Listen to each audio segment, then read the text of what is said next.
ustedes bien saben, hemos continuado con la serie En Busca de la Santidad. Y en el desarrollo de esta serie, hermanos, En Busca de la Santidad, nos hemos podido dar cuenta que en la santificación progresiva, porque hay una santificación inicial en la cual Dios nos ha librado del dominio del pecado, pero hay un proceso de santificación porque aunque hemos sido libertados del dominio del pecado, el pecado todavía está presente en nuestras vidas. Decíamos que Dios es el agente de nuestra santificación. Solo Él posee o tiene el poder de hacer esta obra de santificación.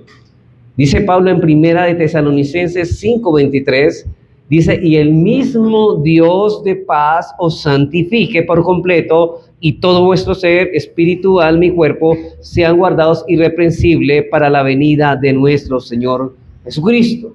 Así que la santificación es una obra de la libre gracia de Dios. Y digo de la libre porque Él es soberano, darla como Él quiere y a quien Él quiere, y la ha dado a aquellos que Él ha escogido. Sin embargo, también hemos visto que Dios santifica a los creyentes a través de lo que nosotros hemos llamado los medios de gracia. Nosotros sabemos, vamos a crecer, todo creyente verdadero anhela ser santo y va a buscar la manera de ser santo. Y él pide en oración, Señor, ayúdame a crecer en santidad, ayúdame a mortificar aquellas cosas que no se parecen a Cristo y a desarrollar aquellas virtudes que nos hacen parecer más a Cristo. Pero, ¿cómo va a pasar eso? ¿Cómo Dios va a contestar eso? A través de los medios de gracia. Por eso es que el cristiano, viendo la soberanía de Dios por un lado, también ve su responsabilidad de que Él va a hacer un uso responsable de esos medios de gracia. Por tal razón es que el creyente debe hacer un uso fiel y responsable de estos medios, porque es a través de ellos que Dios nos santifica. Hermanos, una persona que no haga uso de estos medios de gracia de una manera adecuada, no podrá crecer en su vida de santidad. Y existe en la Escritura, hermanos, una gran cantidad de textos que nos señalan la enorme responsabilidad que tienen todos los creyentes de hacer ese uso responsable, y no solamente responsable, sino persistente de estos medios. Debemos no solamente hacer en algunas ocasiones o en ciertos momentos, sino que debemos persistir o perseverar en estos medios de gracias. Debemos ser fieles, es decir, debemos estar constantes en ellos. Por ejemplo, Pablo dice en Romanos 8:13, está hablando del cristiano y en su vida en el Espíritu, que vivimos ya no según la carne, sino según el Espíritu. Y él dice que si es que en realidad el Espíritu mora en nosotros, el Espíritu de Cristo, y si el Espíritu de Cristo no está en nosotros, pues no somos de Él.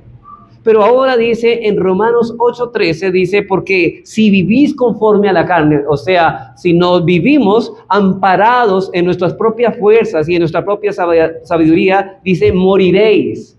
Mas si por el Espíritu hacéis, y la palabra aquí ya está hablando de la responsabilidad que tenemos nosotros. Dice, mas si por el Espíritu ustedes hacen, y está hablando del creyente responsablemente, pero amparado en el poder de Dios, hacer morir las obras de la carne viviréis. Y noten que aquí estamos señalando un aspecto de la santificación. ¿Cuál es? La mortificación. Hacer morir las obras de la carne. Así que, amparados en esta gracia, solamente, hermanos, y en estos medios es que podemos crecer en santificación. Colosenses 3:5 es otro texto que nos habla de ese aspecto. Dice, Pablo dice, haced, note otra vez la palabra, haced morir, mortificación, lo terminal en vosotros. Hagan morir. ¿Qué cosas? Fornicación, impureza, pasiones desordenadas, malos deseos y avaricia. ¿Qué es idolatría? Hagan morir todas estas cosas, las cosas terrenales, porque precisamente la santificación es hacer morir lo terrenal en nosotros. Segunda de Corintios 7:1. Dice Pablo, así que, amados, puesto que tenemos tales promesas, note eso, la orden, limpiémonos. Responsabilidad nuestra, debemos limpiarnos, nosotros los creyentes, de toda contaminación de la carne y de espíritu. Pero note aquí, no solamente está la orden de limpiarnos, sino también de perfeccionando la santidad en el temor de Dios. He aquí, hermanos, Y aquí en estos textos se está hablando del esfuerzo que debe tener cada creyente en su proceso de santificación. Hermanos, si tenemos problemas con el pecado, no solamente nos basta con orar pidiendo la asistencia divina al Espíritu Santo, sino que también debemos mortificarlo. Es nuestra responsabilidad darle muerte al pecado. Pero además de esto, el creyente tiene la responsabilidad de desarrollar aquellas virtudes que son propias de nuestra nueva vida en Cristo. Si alguno está en Cristo, nueva criatura es. Y hermanos, ahora estamos perfeccionando o mejorando esa imagen de Dios que fue perdida por causa de la caída, o mejorándola cuando fue distorsionada por la irrupción del pecado en el hombre. Es decir, el creyente debe desarrollar estas virtudes cada vez que lo hacen más semejantes a Cristo, porque el propósito por el cual Dios nos llamó es para que fuésemos conformes a la imagen de Cristo.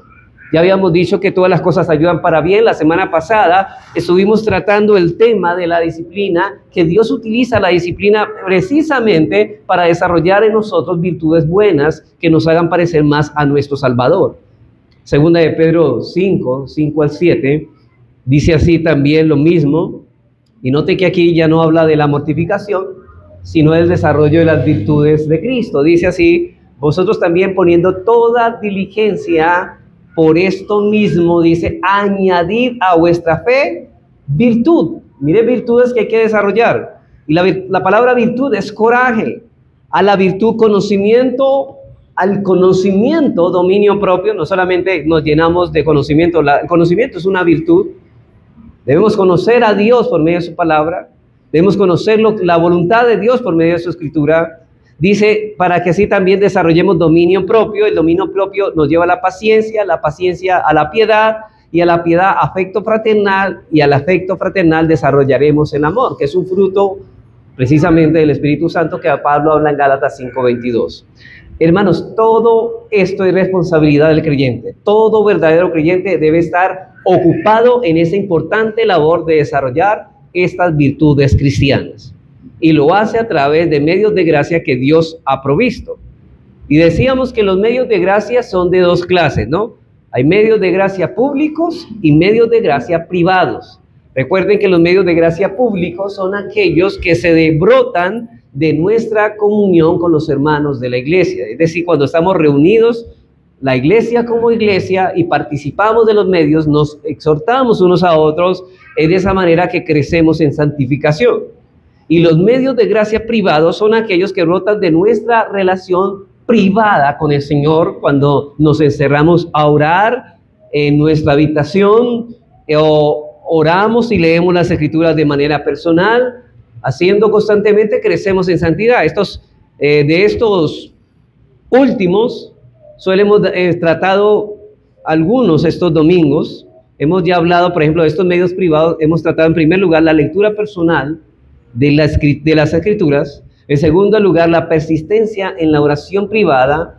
Y el domingo pasado, el sometimiento sincero a la disciplina del Señor. Y noten que cuando hablamos de la disciplina del Señor, no estábamos hablando de la disciplina eclesiástica, que es un acto o un medio de gracia público, sino que estamos hablando del sometimiento sincero a la disciplina inmediata. Y digo inmediata porque no hay medios, sino que Dios nos disciplina sin medios, a través de las aflicciones de la vida, a través de enfermedad, a través de situaciones, circunstancias, para que nos encaminemos o nos encarrilemos en el camino de rectitud.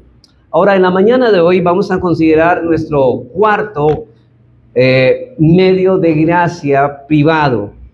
Y ese medio de gracia es la responsabilidad que tiene todo creyente de apartarse del pecado. Hermanos, no basta simplemente con leer la Biblia, no basta con leer y entender que Dios nos va a disciplinar, sino que es necesario que nosotros huyamos del pecado, huyamos de toda ocasión para caer en tentación o para caer en pecado. En otras palabras, todo creyente tiene el deber de huir de toda clase de circunstancia que lo pueda llevar a caer en pecado.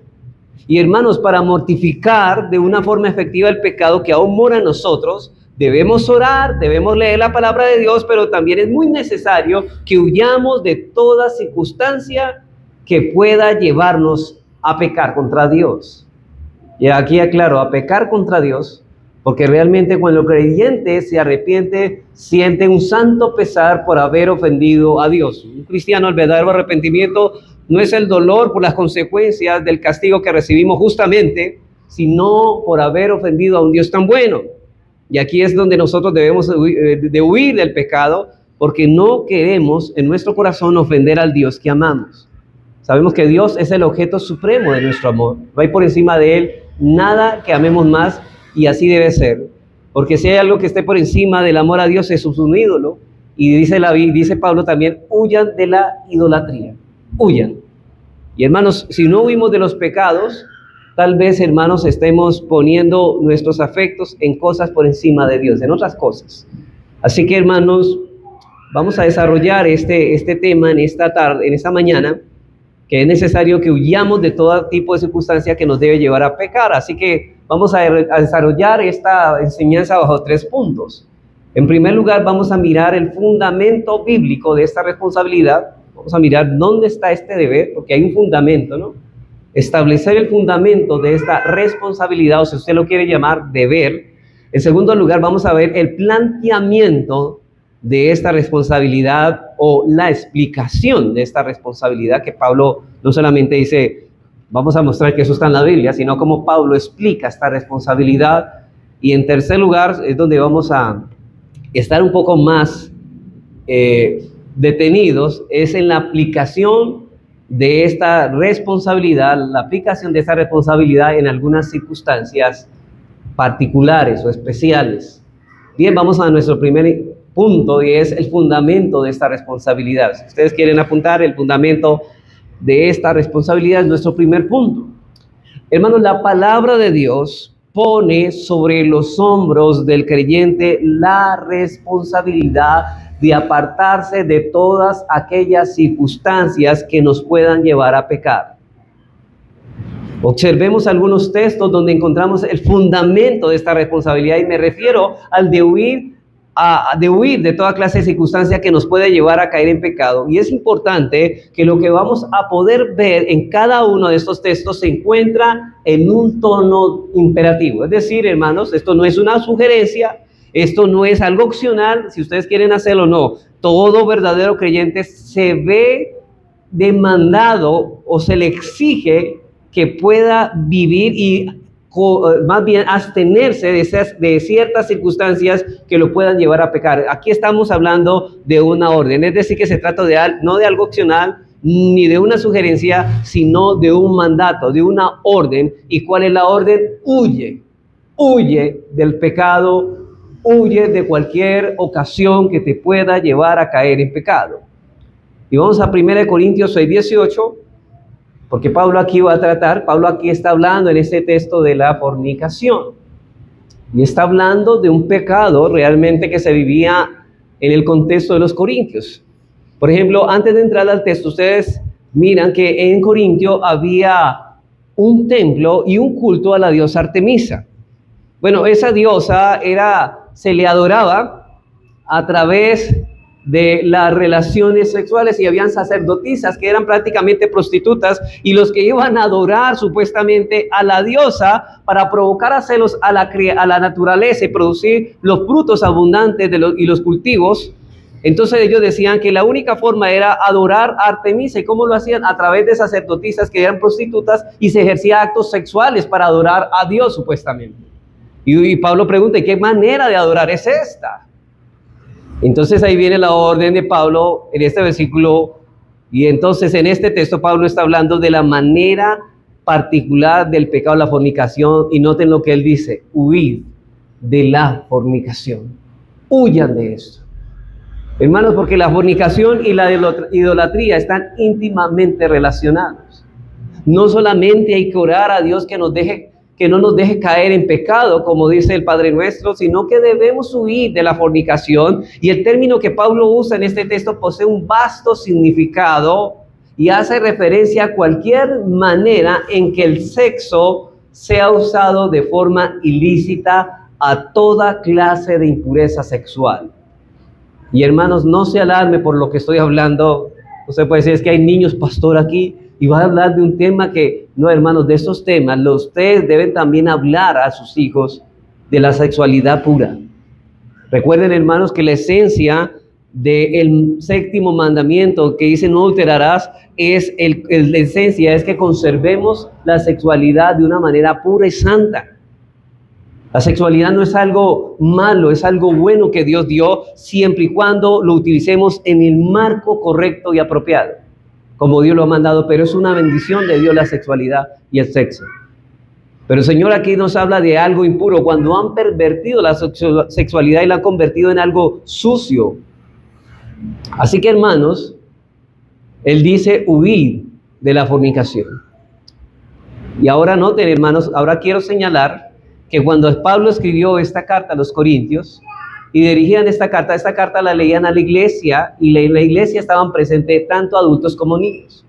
Pablo no dijo, cierren los oídos a los niños para que no oigan esa conversación o saquen a los niños de otro lugar para que no escuchen esta enseñanza. No, él entendía de que los niños también deberían oír este mensaje, porque también ellos necesitan saber por qué Dios está interesado en esta doctrina, en esta enseñanza y en este tema tan esencial para nosotros. Así que vamos a 1 Corintios 10, 12 al 14. Y como le dije, el contexto de este pasaje era esa adoración de esa forma profana como hacían los corintios. Decir que Corinto queda en la península de Acaya, que quedaba al sur de lo que llamamos hoy Grecia. Dice aquí, así que el que piensa estar firme, mire que no caiga. Cuidado, hermanos. Hay muchos que pensamos, que creemos que somos fuertes. No, yo me expongo a la tentación y yo creo que yo no caigo. Yo soy fuerte. No, el que se crea estar firme, mire que no caiga. Dice, no os ha sobrevenido ninguna tentación. Aquí está la promesa, que no sea humana, pero fiel es Dios, que no os dejará ser tentado más de lo que podéis resistir, sino que dará también juntamente con la tentación la salida para que podáis soportar. Y noten que la promesa no excluye nuestra responsabilidad. Dios dice, mira, yo no les voy a enviar ninguna prueba, ninguna situación de tentación, no voy a permitir que los lleve o que ustedes no puedan resistir, que su fe no aguante. Yo sé que las pruebas que les envío es de acuerdo a la fe que ustedes puedan soportar. Esa es la promesa. Pero el problema es que los hermanos de Corintios estaban razonando así. Entonces yo me puedo exponer a la tentación. Igual Dios no va a enviar ninguna tentación que no podamos soportar. Y él dice, no, Pablo dice de ninguna manera, no piensen así. El hecho de que Dios ha prometido que no nos enviará ninguna promesa, o sea, ninguna tentación que no podamos soportar, eso no significa que ustedes se eximan de su responsabilidad. ¿Y qué dice Pablo? Por tanto, amados míos, huid de la idolatría. Huid de la idolatría. Huyan. Yo les prometo que no vendrá ninguna tentación que ustedes no puedan soportar, pero su responsabilidad es que ustedes huyan de las idolatrías como de la fornicación. La promesa de Dios es un incentivo, hermanos, para que amparados en su poder nos apartemos del pecado, no para que no nos preocupemos por el pecado que nos asedia, sino al contrario, para que estemos vigilantes y velando, porque hay muchas cosas, hermanos, que pueden llevarnos a caer en pecado, como son circunstancias de tentación. Por eso Pablo dice a su joven pastor Timoteo, en primera de Timoteo 6:11, y note que lo primero del texto que leímos ahora fue huir de la idolatría. Pero también Pablo advierte a Timoteo acerca de la codicia. Y sabemos que donde no hay contentamiento, hay codicia. Si queremos que la codicia desaparezca de nuestro corazón, debemos estar contentos con lo que el Señor nos da. Dice, y Pablo advierte a Timoteo acerca de este pecado de la codicia, del amor al dinero y de toda clase de mal que brota de esa raíz maligna. Versículo 10, 1 Timoteo 6:10, leamos desde el 10. Dice Pablo, porque la raíz de todos los males es el amor al dinero, el cual codiciando algunos que pasaron, se extraviaron de la fe, o sea, se apostataron y terminaron fuera del camino de la fe. ¿Y qué más fueron? Y fueron traspasados por muchos dolores. Estas personas terminaron en condenación, pero note lo que dice el versículo 11. Mira, Timoteo, cuidado con esto. Mas tú, oh hombre de Dios, huye de estas cosas y sigue la justicia, la piedad, la fe, el amor, la paciencia y la mansedumbre. Pablo está hablando con un hombre de Dios, es decir, está hablando con un siervo, es decir, con un ministro del evangelio. Los pastores no están exentos de esto. También le dice a los pastores, ¿sabe qué? Cuidado, que los pastores muchas veces son propensos a caer en la tentación de ser o de las riquezas de este mundo o de codiciar. Es como si Pablo le dijera a Timoteo, no pienses que por ser un ministro del evangelio eres inmune al pecado del amor al dinero. No eres inmune. Así que cuídate. Nadie puede amar al dinero y no ser traspasado por esta clase de mal. Así que le dice a él, cuídate de estas cosas. Y en segunda de Timoteo 2:22, una vez más, Pablo advierte a Timoteo lo siguiente. Otra vez la palabra. Huye también de las pasiones juveniles y sigue la justicia, la fe, el amor, la paz con los de corazón limpio, invocan a Dios. Huye de estas cosas, pero sigue esto. Hay un mandamiento negativo, huye, y uno positivo, y sigue la justicia, la fe, el amor, la paz con los de corazón limpio, invocan al Señor. Ninguno puede ir en pos de la piedad o de la santidad si a su vez no está huyendo del pecado y la tentación. ¿Qué debemos hacer, hermanos? Huir. No pensemos que estamos preocupados por nuestra santidad si a su vez no estamos descuidando esta gran responsabilidad de apartarnos de toda clase de circunstancia que puede llevarnos a caer. Entonces, hermanos, habiendo visto el fundamento de la responsabilidad que tenemos de apartarnos de toda clase de circunstancia que nos pueda llevar a pecar, pasemos ahora, en segundo lugar, al planteamiento de esta responsabilidad. En segundo lugar, vamos a mirar el planteamiento de esta responsabilidad. ¿Ya sabe cuál responsabilidad es, no? Huir del pecado. Ahora bien, ¿qué significa el término huir? Bueno, huir es la acción de apartarse deprisa o con diligencia de alguien o de algo para evitar un daño. Es decir, es la acción de apartarse diligentemente de alguien o de algo para evitar el daño o alejarse de un peligro o una molestia. Eso es la palabra huir, hermanos. O sea, por ejemplo, ustedes huyen de cosas que le pueden hacer daño. No hablamos de huir de la iglesia. Por ejemplo, hermanos, vamos a hacer el culto, ustedes van a estar aquí. Hermanos, por favor, no se vayan tan temprano, les puedo decir. Y algunos salen rápido, y el hecho de que salgan rápido para su casa no significa que están huyendo, porque no significa salir diligentemente a apartarse de algo, sino apartarse de algo porque eso nos va a ocasionar un daño si nos quedamos allí. En este caso, podríamos decir, por ejemplo, si ustedes están aquí en la iglesia y nosotros, por ejemplo, y comienza a temblar y estos cimientos comienzan a temblar y vemos que la pared se comienza a agrietar, bueno, no es necesario esperar eso, pero inmediatamente usted sale por esa escalera rápidamente, entonces estamos hablando de que, ahí sí estamos hablando de huir, porque estamos saliendo para evitar que suframos un daño o evitar un peligro. En ese caso es la palabra huir, no solamente salir diligentemente, sino alejarnos o apartarnos diligentemente de algo por causa de un peligro o daño que nos pueda sobrevenir. Entonces, no sé si esto es bueno para que ustedes lo puedan aclarar en sus mentes, el término huir. Y un ejemplo bíblico de eso también lo hallamos en Mateo 2:13. Se nos comenta, ustedes recuerdan, hermanos, que José estaba un poquito triste porque pensaba que María le había sido infiel. Pero el contexto de este texto es que el rey Herodes había mandado a todos los niños menores de 2 años a matarlos. Entonces, quizás José no se percata de eso. Y se nos comenta que un ángel se le aparece en sueños a José. Y mire lo que le dice.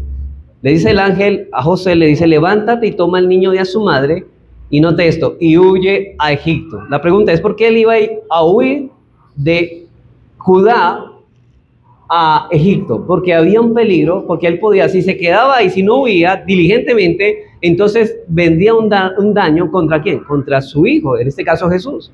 Entonces, y dice, y permanece allá hasta que yo te diga, porque acontecerá que Herodes buscará al niño para matarlo. ¿Sí ves? Está saliendo urgente y diligentemente para evitar un daño, para evitar un peligro. Eso es huir.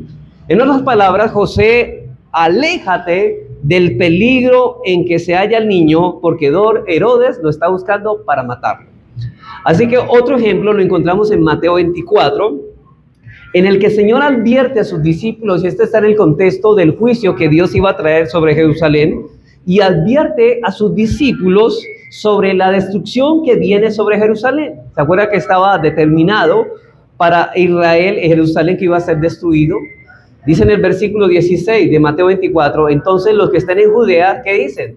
Huyan a los montes. ¿Y la palabra qué? ¿Por qué tienen que huir los discípulos? Porque si ellos se quedan en Jerusalén, van a sufrir daño y van a sufrir todo clase de peligros, porque Jerusalén iba a ser rodeada de ejércitos, iba a ser destruida como un juicio de Dios. Ahora ustedes lo saben, que en el año 70 General Tito rodeó las murallas y destruyó la ciudad y el templo. Y todos los que estuvieron allí murieron. Tal es que el historiador Josefo cuenta que aún las mujeres se comían a sus propios hijos del hambre que estaban sufriendo en ese lugar. Pero Jesucristo le dice a sus discípulos, huyan para evitar este peligro y este daño, y esa es la implicación de la palabra huir. Y esta palabra huir, la que nosotros ahora utilizamos, ¿sabe qué? El peligro es mortal. El pecado es mortal, el pecado les va a hacer la vida imposible, les va a hacer la vida miserable, por lo tanto, huyan de toda circunstancia que se presente para ustedes caer en pecado. Huyan, odien la tentación como odian el pecado. Si ustedes odian el pecado, van a odiar también la tentación. Entonces, cuando se nos habla de huir de un lugar, es porque en ese lugar existe cierta clase de peligro. Y esto es lo que la Biblia dice cuando se nos ordena a huir de toda clase de circunstancia donde nuestra santidad personal puede verse manchada y nuestra piedad se encuentra en peligro. Entonces, habiendo visto el fundamento de nuestra responsabilidad y el planteamiento, la explicación de esta responsabilidad, pasemos a nuestro tercer punto, y es aquí donde deseo exponerme y detenerme un poco más. Y el tercer encabezado o punto es la aplicación de esta responsabilidad en ciertas circunstancias específicas. Vamos a hacer la aplicación de esta responsabilidad en ciertas circunstancias específicas. Hermanos, cuando hablamos de aplicación, estamos hablando que en base a lo que usted conoce de la doctrina, y aquí entra la importancia de conocer doctrina. Como decíamos a los hermanos en la mañana, voy a decirlo de una manera técnica, y es que si no tenemos una buena ortodoxia, no tendremos una buena ortopraxis. Es decir, si nosotros no tenemos un conocimiento adecuado y una comprensión clara de la doctrina de la Escritura, no tendremos una vida práctica correcta. Por eso funcionamos mal, porque no tenemos un fundamento sólido, claro y comprensivo, o sea, de lo que nosotros conocemos, porque lo que conocemos de esos también vivimos. Ahora, entonces, volvamos otra vez a 1 Corintios 6:18. Porque este texto va a ser crucial, hermanos, en el asunto que estamos tratando. Y sobre todo, hermanos, en una época, moralmente hablando, hermanos, y noten que vamos a tocar el tema de la inmoralidad sexual. La época que nos está tocando vivir es una época donde la inmoralidad sexual está en furor. ¿No vemos el homosexualismo tan desvergonzado de nuestra época? ¿No vemos que ya se habla del orgullo gay como algo de orgullo cuando debería ser una vergüenza para el hombre? Estamos hablando de un tema sensible para nuestro tiempo y que se halla en una situación muy parecida a la de Corinto. Recuerden que Corinto era un centro comercial donde muchos de los barcos arrimaban a Corinto y se presentaban toda clase de lugares perniciosos, dañinos, y eran lugares de prostitución como lo era el templo también. Así que cuando el Pablo escribió esta carta, la sociedad estaba inclinada a la inmoralidad sexual, y la sociedad en que vivimos creo que abusa y distorsiona y pervierte todo lo tocante con la sexualidad. Hermanos, todo chiste de las personas siempre está implícito la inmoralidad sexual, siempre son doble sentido, siempre estamos pensando en eso, siempre se está vendiendo cosas que hablan de la inmoralidad sexual, la escuchamos en la radio, la vemos en la televisión, lo vemos en internet, la pornografía está por doquier y nos estamos acostumbrando a estas cosas y el Señor dice, huyan de estas cosas, huyan de estas cosas. Ojo con lo que sus ojos ven, con lo que sus oídos oyen, porque todo lo que permitimos, no estamos cumpliendo la responsabilidad de huir de esta circunstancia que nos puede llevar a abrazar este pecado. Ahora, hermanos, no debemos satanizar el sexo, porque el sexo es una creación de Dios. Dios creó el sexo para nuestro deleite. Y no solo para tener hijos. Eso es importante que lo tengamos claro. Yo sé, hermanos, que el matrimonio es el marco apropiado para la sexualidad. No hay otro. Fuera del marco del matrimonio, el sexo es impuro. Y es un pecado. Hermanos, hablamos del sexo como un medio para unir a un hombre y una mujer como esposos que son. De hecho, la evidencia de que estamos unidos en una sola carne es la sexualidad. En consecuencia, el sexo es santo y es una bendición, vuelvo a reiterar, solo en el marco del matrimonio. Solo en el marco del matrimonio. Sin embargo, fuera de ese marco que Dios ha creado, el sexo es pecaminoso, es nocivo y es destructivo.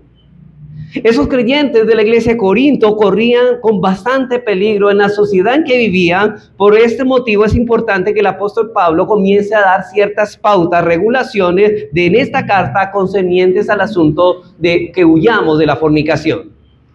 Pero para poder, hermanos, extraer de este texto las aplicaciones prácticas, es necesario primero que demos algunas explicaciones breves del contexto de este texto. Porque todo texto sin contexto es un pretexto y yo no puedo... recuerde que hablamos que una buena ortopraxis se basa en una buena ortodoxia y debemos mirar qué realmente es lo que está transmitiendo Pablo a sus primeros destinatarios, a sus primeros oyentes. Así que Pablo les insta a huir de la fornicación y para poder impresionar sus mentes, porque Pablo quiere impresionar sus mentes. Pablo quiere decirle, mira, este pecado cuán pecaminoso y oscuro y nocivo y pernicioso es, mírenlo. Porque si de lo contrario, no habrá esos deseos por apartarse de ello. Él tiene que mostrar la peligrosidad, lo nocivo que es la fornicación. Así que lo primero que Pablo plantea es, en primer lugar, ciertos actos relacionados con el cuerpo físico del creyente. Ciertos actos relacionados con el cuerpo físico del creyente. Y hermanos, y noten que la comprensión de estas verdades en la mente de los corintios los armaría apropiadamente para poder luchar contra la fornicación. No es la santidad, un elemento de la santidad no es mortificar nuestro pecado. Pues precisamente huir de la fornicación es no alimentar el pecado de la fornicación. Porque si no huimos de la fornicación, ¿qué pasa? Al exponernos a ella, estamos alimentando ese pecado, por lo tanto no lo estamos mortificando. Y Dios nos llamó a santificar y hacer morir lo terrenal en vosotros. Ahora, lo primero, estos ciertos actos con el cuerpo físico, lo primero que Pablo habla con respecto a este pecado y el cuerpo, dice, lo primero que Pablo plantea es que nuestros cuerpos no fueron creados para la fornicación, sino para el servicio al Señor. Hermanos, lo primero que Pablo quiere señalarnos es que nuestros cuerpos, hermanos, no fueron creados para la fornicación, sino para servir al Señor. Versículos 12 y 13. Dice... Y aquí, hermanos, estos versículos que voy a leer es un lema que utilizaban los corintios. Ellos se justificaban con este lema. Ellos decían, bueno, todas las cosas me son lícitas, sí, mas no todas me convienen. Todas las cosas me son lícitas, mas yo no me dejaré dominar por ninguna. Eso decía Pablo. Y luego Pablo cita dos lemas que tenía esa sociedad corintia. Vamos a ver los lemas. Dice ellos, los viandas para el vientre, o sea, la comida para el estómago, y el estómago para la comida. Ah, Pablo, pues ya sabemos, sí. Noten, ellos razonaban así. Si la comida es para el estómago y el estómago para la comida, pues entonces los órganos reproductores es para el sexo y el sexo para los órganos reproductores. O sea que no hablemos de matrimonio, hablemos que para eso nos creó Dios. Pero el cuerpo no es para la fornicación, sí, ustedes pueden utilizar la sexualidad buena, pero no para la fornicación. O sea que pueden hacer uso de la sexualidad, pero que sea dentro del marco matrimonial, porque el resto es fornicación. Si no, dice que el cuerpo no fue hecho para la fornicación, sino para el Señor, y el Señor para el cuerpo. Hermanos, nosotros no somos dueños de nuestro cuerpo. ¿Quién es el dueño de nuestro cuerpo? Cristo. Él nos compró a precio de sangre y ahora le pertenecemos. Y de hecho, hermanos, no solamente los cristianos. El Salmo 24 dice que el Señor, del Señor es la tierra y su plenitud, y todos los que en él habitan, todas las almas le pertenecen. Así que toda la gente debería concientizarse y caer en la cuenta que no somos dueños de nosotros mismos y no podemos hacer con nuestro cuerpo lo que queramos porque le pertenece al Señor. Y más aún los cristianos que han sido comprados a precio de sangre, no debemos utilizar el cuerpo para la fornicación, sino para servir al Señor, para glorificarle a Él. Eso es lo que dice Pablo, es lo primero que razona Pablo. Pero en segundo lugar, Pablo plantea que ese cuerpo está destinado ¿para quién? Para la gloria.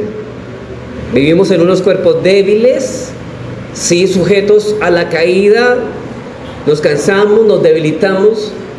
Pero hermanos, eso no nos lleva a despreciar el cuerpo que Dios nos ha dado. ¿Sabe por qué? Porque Dios, así como ha decidido cambiar nuestra alma y perfeccionarla en santidad, nuestro cuerpo también va a ser redimido algún día cuando Cristo venga. Dice en el versículo 14, y Dios que levantó al Señor, también a nosotros nos levantará con su poder. Y está hablando de su segunda venida, cuando todos los creyentes resucitarán en Cristo con cuerpos glorificados. Así que no desprecien el cuerpo, sino que tengan en cuenta, cuídenlo desde ahora, porque ese cuerpo va a ser usado para la gloria del Señor. Y Pablo les exhorta a esos creyentes que tengan cuidado de cómo usan el cuerpo, porque ese cuerpo está destinado con ese propósito glorioso. El Señor lo compró para que un día ese cuerpo sea glorificado. Por eso Pablo dice, Dios levantará con su poder. Nuestros cuerpos entonces tengan cuidado del uso que le dan. Cuidado, hermano, del uso que usted le da al cuerpo. Y el problema de la fornicación es que el pecado de la fornicación atenta contra el cuerpo. Pero en tercer lugar, Pablo va más allá. Dice, además ustedes como creyentes, ¿saben qué? Su cuerpo está unido a Cristo. Ustedes tienen una unidad con Cristo. Versículo 15. ¿No sabéis que vuestros cuerpos son miembros de Cristo? Quitaré pues los miembros de Cristo y los haré miembros de una ramera, o sea, una prostituta, de ninguna manera. ¿O no sabéis que el que se une con una ramera, un espíritu, un cuerpo es con ella? Porque dice, los dos serán una sola carne. Versículo 17, pero el que se une al Señor, un espíritu es con Él. ¿Sabe qué está diciendo Pablo? Mire, si ustedes están unidos a Cristo, ustedes pertenecen uno con Él. Y cuando ustedes prostituyen su cuerpo, están prostituyendo, ¿sabe qué? El cuerpo de Cristo. Es un grave pecado, están prostituyendo el cuerpo de Cristo. Eso no puede ser así. Este cuerpo no es solo para el Señor, no solo está destinado para la glorificación, sino que también estamos vitalmente unidos a Cristo, y los creyentes estamos unidos en cuerpo y alma al Señor Jesucristo. Somos unos con Él, y en este contexto Pablo asombrosamente declara, quitaré pues los miembros de Cristo y los haré miembros de una ramera. Por eso el cometer inmoralidad sexual es hacer los miembros de Cristo miembros de una ramera. ¿Sabe qué está diciendo? Estamos prostituyendo ¿qué? El cuerpo de Cristo. Hermanos, ¿no le parece un pecado demasiado nocivo y descarado? Es hacer uso de una parte del propio cuerpo de Cristo en un acto de fornicación. Y eso debería ser repugnante para los creyentes. Y esto es lo que precisamente intenta Pablo impresionar en la mente de estos hermanos como de nosotros, porque eso también se ha escrito para nosotros. que sientan la repugnancia al comprender lo que es la fornicación, hermanos, que esto nos inquiete y nos preocupe realmente, hermanos, porque la fornicación no solamente está hablando del contacto físico con una persona que no es mi esposa, sino que está hablando de todos aquellos pensamientos que albergamos en nuestro corazón para pecar contra Dios. ¿No dijo el Señor que cualquiera que mira a una mujer y la codicia en su corazón ya adulteró en el corazón? Y Pablo dice, huyan de esas cosas. Todas estas cosas vienen por ver cosas que no debemos ver. Hermanos, y perdónenme, pero, y lo he insistido, hermanos, hermanas, esposas, guarden a sus esposos de muchas cosas. ¿A usted le gusta? Las mujeres, cuando van a comprar ropa interior, a veces utilizan catálogos de revistas, por favor. Y aquí no quiero ser, hermanos, no es que sea fanático, pero los hombres son débiles. ¿Y qué dice Dios en su palabra? Huyan de la tentación. No expongan a sus esposos a una revista de ropa interior para damas. Porque por dentro, ¿dónde entra el pecado de la fornicación? Por los ojos. Si tu ojo es ocasión de caer, dice el Señor, ¿qué dice? Sácalo. Ahora, no está diciendo literalmente que nos saquemos los ojos, sino que retiremos nuestra vista de todo aquello que nos lleva a una circunstancia de pecado. Hermanos, ¿qué hacemos mirando? Quizá en el internet nos topamos con imágenes de mujeres ligeras de ropa. ¿Qué debemos hacer como creyentes? Debemos huir de eso. Debemos huir de esas situaciones. Una escena en la televisión, una portada de un libro que tenga quizás una imagen que no es adecuada y que sabemos que eso nos puede hacer daño, debemos decir nosotros, vamos a huir de la fornicación. Y eso es lo que precisamente intenta hacer Pablo en la mente de esos creyentes de Corinto, que ellos sientan esa repugnancia. Así que Pablo, ya habiendo impresionado la mente de los corintios de esta comprensión de estas tres verdades sobre sus cuerpos, que nuestros cuerpos no fueron creados para la fornicación, sino para el servicio al Señor, que están destinados para la gloria, están unidos vitalmente a Cristo. Aquí podemos darnos cuenta, hermanos, cómo la doctrina nos ayuda en la vida práctica. Debemos saber cómo estas verdades tienen relación con nuestra vida práctica de santidad. Por favor, eso no es fanatismo, hermanos. Es el mismo Señor. Sí, el Señor no nos permitirá que seamos más tentados más de lo que podamos resistir, pero ese mismo Señor dice, huyan de estas cosas. Y esto es precisamente lo que está haciendo el apóstol Pablo. Entonces vemos que lo primero que Pablo hace es señalar ciertas cosas con respecto al cuerpo. Pero ¿qué es lo segundo que Pablo hace? En segundo lugar, él muestra la perversidad particular que posee el pecado de la fornicación. Él nos muestra o señala la perversidad particular o especial que posee este pecado. Ahora, yo no estoy diciendo, hermanos, que la fornicación es el pecado, el peor pecado que existe. No todos los pecados son malos. Lo que estoy diciendo es que este pecado tiene un grado de pernicioso más alto que los demás, de daño. Versículos 18 al 20 dice, huid de la fornicación. Cualquier otro pecado que el hombre cometa está fuera de ¿qué? Fuera del cuerpo. ¿Usted roba? Fuera del cuerpo. ¿Mentiras? Fuera del cuerpo. Mas el que fornica, ¿sabe qué pasa? Contra su propio cuerpo peca. O sea, contra su propio cuerpo peca. Y dice, ¿o ignoráis que vuestro cuerpo es templo del Espíritu el cual está en vosotros, el cual tenéis de Dios, y que no sois vuestros? Porque habéis sido comprados por precio. Glorificad pues a Dios en vuestro cuerpo y en vuestro espíritu, los cuales son de Dios. Habla de la unidad psicosomática del hombre. El hombre es cuerpo y alma. Pero tanto una cosa como la otra son ¿de quién? Del Señor. Así como ustedes cuidan el alma, cuiden del cuerpo. Y Pablo nos dice que tanto el cuerpo como el alma le pertenecen al Señor. Ahora, no estamos diciendo que el pecado y la inmoralidad, como decíamos ahora, es el peor de todos, sino que este pecado es distinto en su naturaleza a los demás. Y esto lo podemos ver a lo largo de las Escrituras, donde este pecado se le da un trato particular. Por ejemplo, en Efesios 5:3, Pablo dice, nos exhorta solamente a huir, no nos exhorta solamente a huir de la fornicación, sino que ni aún, noten esto, ni aún debe nombrarse entre nosotros como conviene a los santos. La inmoralidad sexual ni en chistes, hermano. Hay cristianos que le parecen fácil hablar de estas cosas, pero ni en chistes, dice, ni aún se nombre entre los santos, como conviene a los. Dice que esto, lo que está diciendo, ni aún se nombre entre nosotros como conviene a los santos, lo está diciendo, eso no es provechoso para ustedes. Y en 1 Tesalonicenses 4:3 dice, la voluntad de Dios es vuestra santificación, pero ¿cuál? Si esta es la voluntad, ¿qué es lo que debemos abstenernos? Que os apartéis de fornicación. Y la pregunta ahora es, ¿por qué este pecado es tan dañino para nosotros? Bueno, en primer lugar, porque es el pecado más destructivo que puede haber. Más destructivo. Hermanos, ningún otro pecado emplea el poder físico de la comunicación personal en una forma tan íntima. En este sentido, cualquier otro pecado está fuera del cuerpo. Por eso dice Pablo en versículo 18, cualquier otro pecado que el hombre cometa está fuera del cuerpo, mas el que fornica contra su propio cuerpo peca. Pero usted podría preguntar, bueno, ¿qué de las drogas o el alcohol? ¿No son también pecados contra el cuerpo? ¿Acaso no están atentando con las drogas contra el cuerpo? Y yo sé que aunque el deseo está, que por estas sustancias se origina en la persona, las sustancias mismas entran al cuerpo ¿de dónde? Desde afuera. Pero el pecado de la fornicación busca gratificar el cuerpo mismo y solo se limita al cuerpo. No viene de afuera, viene de dónde?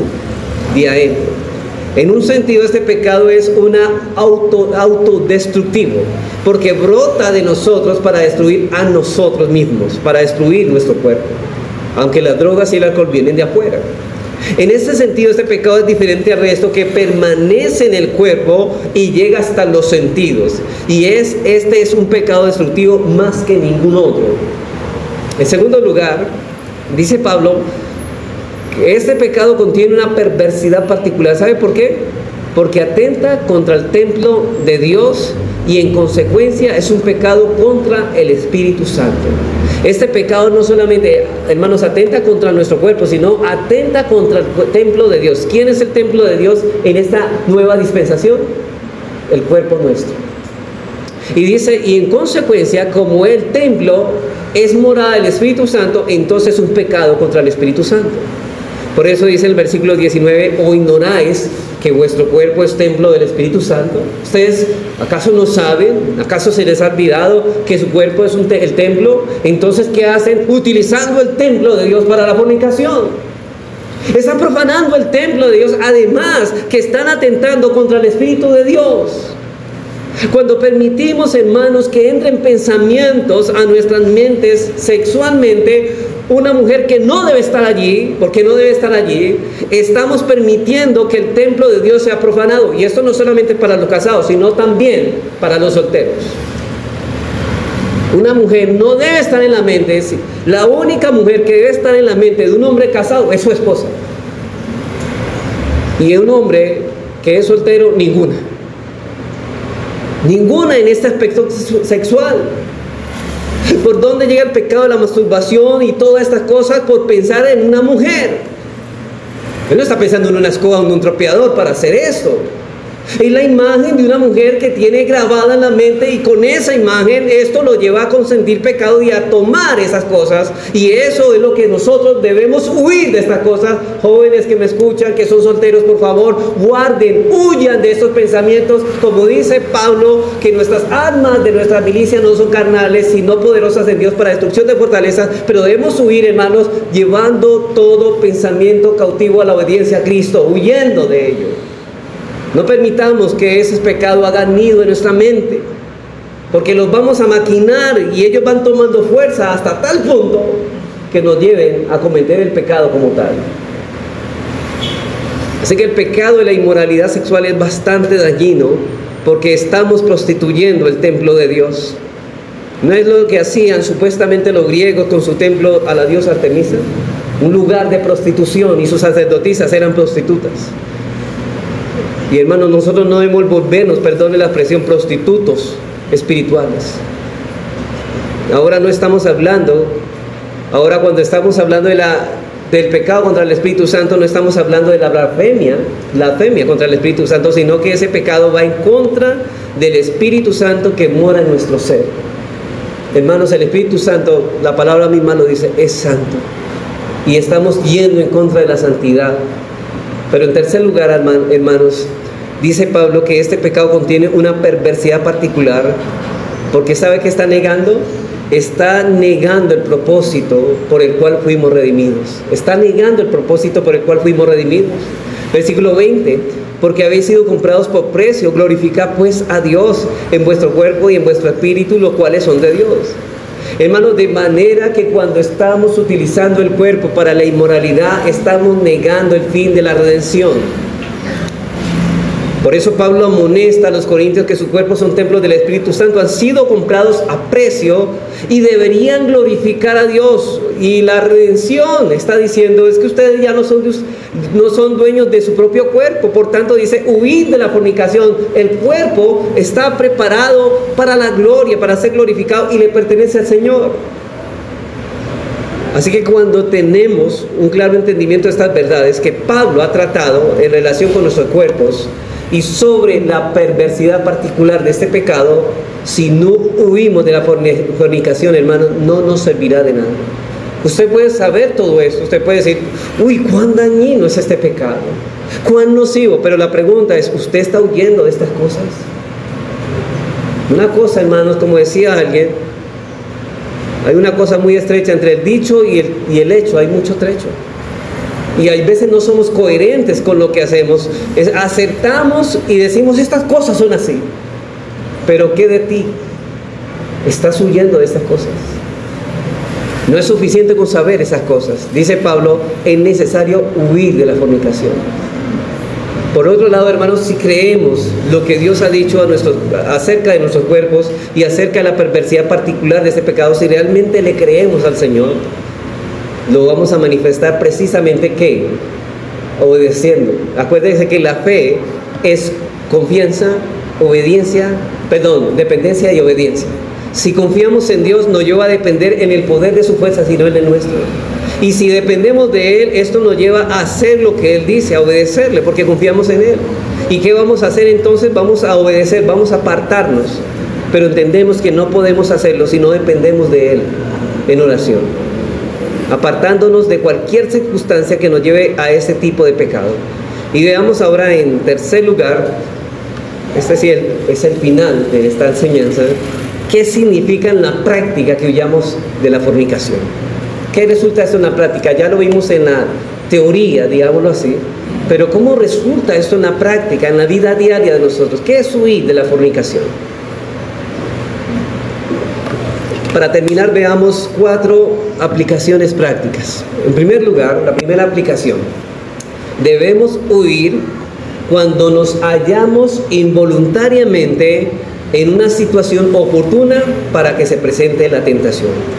Debemos huir cuando nos hallamos involuntariamente en una situación oportuna que se presente esta tentación. Hermanos, hay veces que no voluntaria ni conscientemente nos encontramos en una situación en que vamos a ser tentados.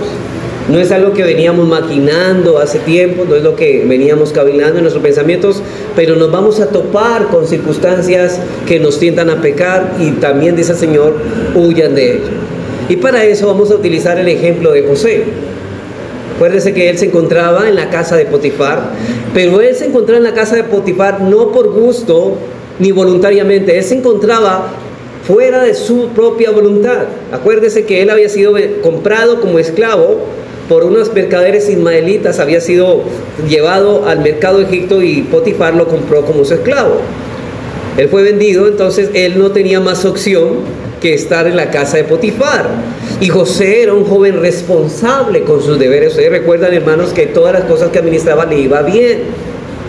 Y a esa responsabilidad lo llevó a ser altamente apreciado en la casa de Potifar. Pero además, hermanos, él no solamente era un hombre responsable, con virtudes como aquellas cosas, sino que dice ahí en Génesis 39:6 que José era un hombre de hermoso semblante y bella presencia. Era un hombre guapo físicamente. Así que, hermanos, usted sabe qué va a pasar con esto, porque en esa casa también vivía la esposa de Potifar. Ahora, la Biblia no dice si esa mujer era bonita, era fea, no sabemos cómo era. Lo cierto es que esta mujer tenía un cierto apego, o le estaba llamando la atención a José por su aspecto. Y esto lleva a que la esposa de Potifar ponga sus ojos en él, y esta mujer comienza a acosar a José diciéndole: duerme conmigo. ¿Cierto? Más de una ocasión, cuando Potifar se ausentaba de su casa, esta mujer le decía y acosaba a José: duermen conmigo. Pero noten, hermanos, que si leemos el pasaje, porque no lo leemos porque no nos da el tiempo, noten que José en todo esto era inocente. Y su inocencia quedó demostrada por la manera en que él reacciona ante el acoso pervertido de esa mujer. Por ejemplo, allá en Génesis 39:8 dice, miren lo que dice: y él no quiso, y dijo a la mujer de su amo: he aquí que mi señor no se preocupa conmigo de lo que hay en la casa, y ha puesto en mi mano todo lo que tiene. No hay otro mayor que yo en esta casa, y ninguna cosa me ha reservado sino a ti, por cuanto tú eres su mujer. ¿Cómo pues haría yo este grande mal y pecaría contra Dios? Si notan que cuando él ve una ocasión para pecar, él huye de esa circunstancia, pero lo que lo cohíbe, o sea, lo que lo lleva a huir es: ¿cómo yo voy a pecar contra Dios? Él no piensa: ay, Señor, es que si yo peco me van a venir estas consecuencias, me van a meter a la cárcel. No. Él piensa: no, ¿yo cómo voy a hacer esto contra Dios? Así razona un cristiano. Un cristiano no piensa: es que voy para el infierno, es que me van a venir estas cosas. No, él piensa no, ¿cómo voy a hacer esto y ofender a un Dios tan bueno como el ser que amo yo? Él no lo hace por amor al Señor. José sabía muy bien que ese era un pecado contra Dios. Versículo 10, hablando ella a José cada día, y no escuchándola, y note eso, y no escuchándola a él no prestaba oído a lo que decía, para acostarse al lado de ella, para estar con ella. Aconteció que entró él un día en casa para hacer su oficio, y no había nadie de la casa allí. Y ella lo asió, o sea, lo agarró por su ropa, diciendo: duerme conmigo. Entonces, ¿sabe qué? Él dejó su ropa en las manos de ella, y ¿sabe? Viene la palabra: y huyó y salió. ¿Qué hizo él? Huyó. Un ejemplo claro de eso, hermanos. Ustedes saben el resto de lo que pasó, ¿cierto? Ustedes saben que inocentemente él fue a la cárcel, esa mujer lo culpó con mentiras, y cómo terminó él varios años en la cárcel, pero con su conciencia, ¿sabe qué? Tranquila. Yo sé que, hermanos, no dice la Biblia, pero sé que José dormía como un bebé en la cárcel. ¿Sabe por qué? Porque su conciencia estaba en paz, porque él sabía que no había pecado contra Dios. Su mente y su conciencia no le remordían. Eso significaba para José evitar tener algún contacto con esa mujer. Dice la Escritura que José no la escuchaba. O sea, noten que no estamos hablando solamente de lo que nuestros ojos ven, sino de lo que nuestros oídos escuchan. Él no estaba prestando atención a las perversidades de esta mujer. José huyó de esa mujer porque representaba la destrucción de su alma. Hermano, no debes permitir dar lugar en tu mente a una mujer seductora. No te dejes engañar por tu perverso corazón de que el Señor te está dando una oportunidad para predicarle la palabra. Mire, hay muchas personas, hermanos, que ante mujeres seductoras dice: bueno, yo sé que es seductora y el Señor nos manda a huir, pero hay que predicarle la palabra, pobrecita. Hermano, terminarás llevándote a la fornicación. Hermanos, más bien, ahí tomemos el ejemplo, hermanos, de Proverbios. Hay un hombre sabio, y niños y jóvenes que me escuchan, y adultos. El de Proverbios le da consejo a su hijo, y vamos a mirar qué palabras utiliza para aconsejar a su hijo, y le está diciendo: ¿sabe qué? Huye de estas mujeres que te seducen. Proverbios 5, 1 al 8, mira el consejo. ¿Qué es la sabiduría? Es la capacidad en el temor de Dios de poner por obra el consejo de Dios. Dice él en Proverbios 5, 1 al 8: hijo mío, esté atento a mi sabiduría, y a mi inteligencia inclina tu oído. Presta atención, le está diciendo, para que guardes el consejo, para que lo pongas por obra. y tus labios conserven la ciencia, porque los labios de la mujer extraña destilan miel, ¿cierto? No es que esto sea, ay, qué asco, esta mujer me está acosando. No, es, cuando un hombre es tentado, eso resulta para él muy agradable, como la miel.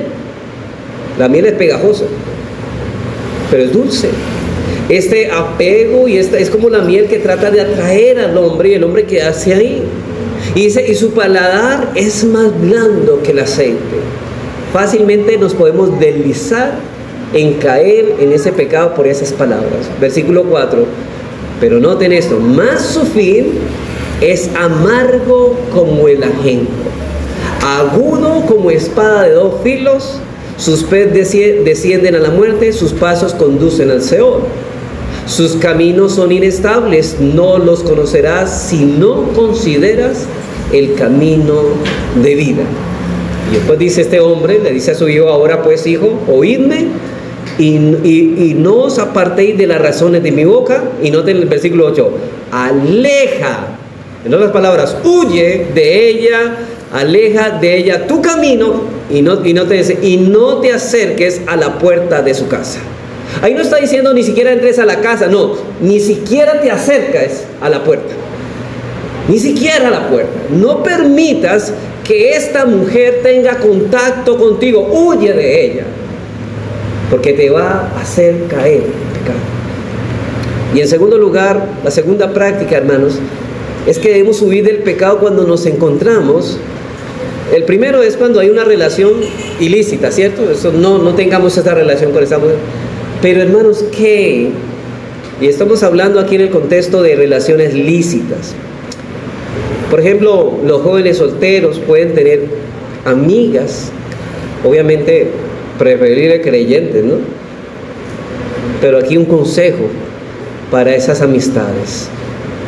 Hermanos, cuando nos encontramos en relación de amistad lícita, pero por ciertas circunstancias en un momento dado pueden llevarnos a la fornicación, cuidado con amigos, un hombre y una mujer que son solteros, pueden ser hermanos de la iglesia, los une como amistad y como hermanos, pero que se presenten o que se presten para ocasiones donde ellos se pueden encontrar solos y esto sea ocasión de tentación para caer en pecado. Aquí no estamos hablando de la misma situación con José con la esposa de Potifar, porque era una relación ilícita con una mujer casada e impía. Aquí estamos hablando de una relación legítima, por ejemplo, la relación de una pareja de novios, y obviamente, hermanos, cuando hablamos de novios, ¿que están comprometidos para qué? Para casarse. Eso de novios sin compromiso, eso no es novio, hermano, eso yo no sé, se lo inventó el mundo. Pero siempre, si hay un noviazgo, es porque hay un compromiso ¿de qué? De casarse. Y en esa relación puede ser que hay una relación de novios, de hermanos que están comprometidos a casarse, hermanos de, obviamente, de sexo opuestos, deben tener cercanía, deben tener amistad de conocerse el uno al otro, porque para eso es el compromiso, es el tiempo del compromiso. O entre la amistad que hay entre dos hermanos de sexos opuestos sin que haya ningún tipo de compromiso. Pero la Escritura nos dice que en cuanto a esta situación no debemos dar lugar ¿a quién? Al diablo. Debemos huir de la fornicación. Hermanos, debemos huir de la fornicación. Hermanos, hay, inclusive, hermanos, yo no estoy de desacuerdo con los abrazos entre hermanos, pero si usted ve que eso es débil para usted, pues no salude con abrazos. ¿Me explico?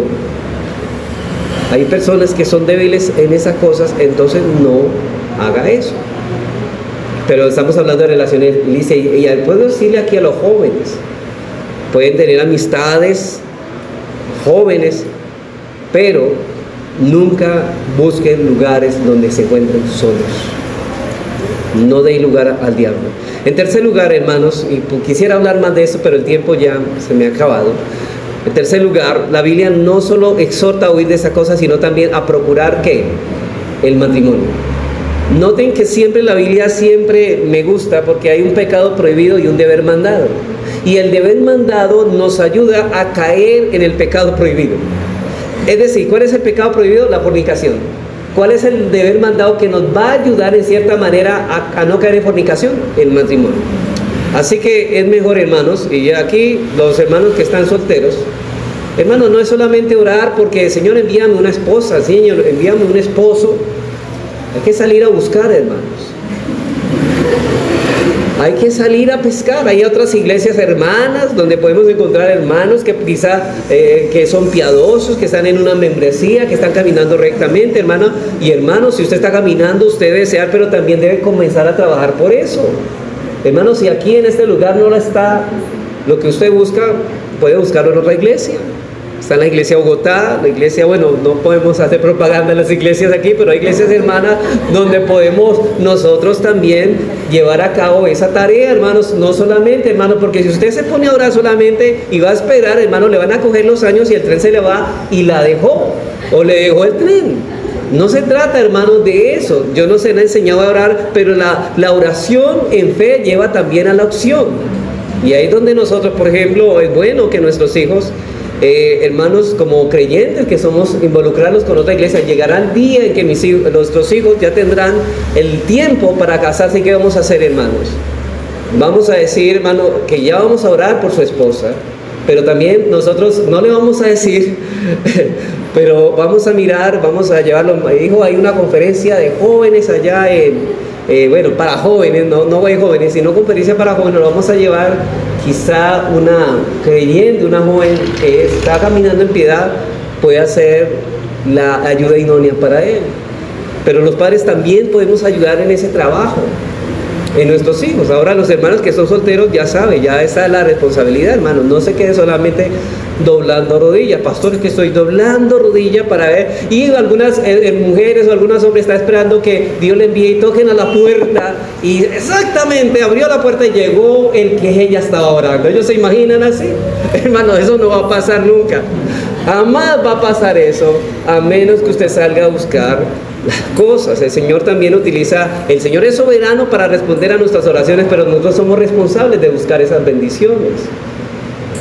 Ahora usted debe trabajar por ser la esposa ideal para ese hombre, o debe ser trabajar para ser el esposo ideal para esa mujer piadosa. En tercer lugar, hermanos, entonces, el matrimonio, no estamos. Entonces, la palabra de Dios nos declara que el matrimonio en medio es una gran ayuda contra la fornicación. Eso es lo que dice el apóstol Pablo. Yo voy a señalar eso con hermanos, miren, el matrimonio en realidad, si realmente amamos, dice el Señor, amen a sus esposas como Cristo amó a la iglesia y se entregó a sí mismo por ella. Si nosotros dice en 1 de Pedro 3:7, dice que tratad a vuestras esposas como vaso más frágil, y para que vuestras oraciones no tengan estorbos. Ahora, usted está orando, Señor, yo quiero huir de la fornicación, pero usted no está tratando a su esposa como vaso más frágil. Dios no va a escuchar esa oración, porque esa oración va a tener ¿qué? Estorbo. Yo debo amar a mi esposa, y sabe que cuando yo amo a mi esposa, cuando Dios manda, como Dios manda, sabe que Dios me da fortaleza para poder resistir la tentación de la fornicación y poder sabiamente huir de ella. Solamente cuando estamos en el contexto del matrimonio. Por eso Pablo dice en 1 Corintios 7:2 que por causa, note esto, que por causa de las fornicaciones cada uno tenga su propia mujer y cada una tenga su propio marido. Debemos procurar el matrimonio. Este es el consejo también que el padre le da a este joven en Proverbios, después de que le ha dicho, oiga, huya de esta mujer que desliza sus palabras y los tienta, y huya de las puertas de su casa. Dice Proverbios 5:15-19, dice, noten esto como lo dice de una forma hermosa aquí el padre, dice, bebe el agua de tu cisterna y los raudales de tu propio pozo. Versículo 16, se derramarán tus fuentes por las calles y tus corrientes de agua por las plazas. Sean para ti solo y no para los extraños contigo. Sea bendito tu manantial y alégrate con la mujer de tu juventud. Como sierva amada y graciosa gacela, sus caricias, aquí la palabra literal no es caricia, es seno, sus senos te satisfagan en todo tiempo y en su amor recréate para siempre. Hermanos, no hay forma, no estamos diciendo que este medio es indefectible, pero en otras palabras este padre le está diciendo a su hijo, procura casarte. Y hermano, recuerda que Dios conoce tus necesidades y Él mismo dijo, no es bueno que el hombre esté solo. ¿Por qué causa? Por causa de las fornicaciones.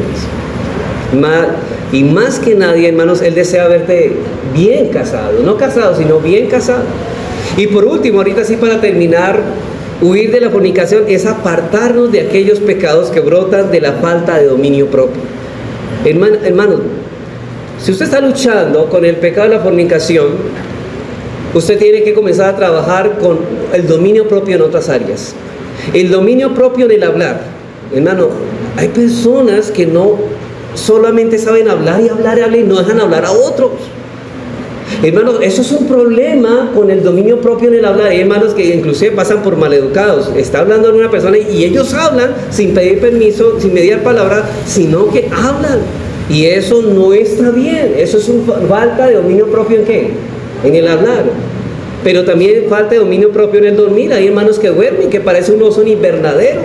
Hermanos, se acuestan la noche temprano y se levantan casi a las 10. Y hay veces, hermanos, a nuestros hijos tenemos que decirle que nuestros hijos deben dormir ciertas horas porque es deber para reponer sus fuerzas. Pero, hermanos, no permitamos que nuestros hijos a las 11 y a las 12 estén dormidos todavía. Máximo 10 horas, ¿no? Bueno, eso es lo que dice. Pero, ¿y qué era el comer? Hermanos, nosotros decimos que los cristianos no nos alcoholizamos porque es el exceso de bebidas alcohólicas, pero ¿qué de los que exceden las comidas? Eso es falta de dominio propio.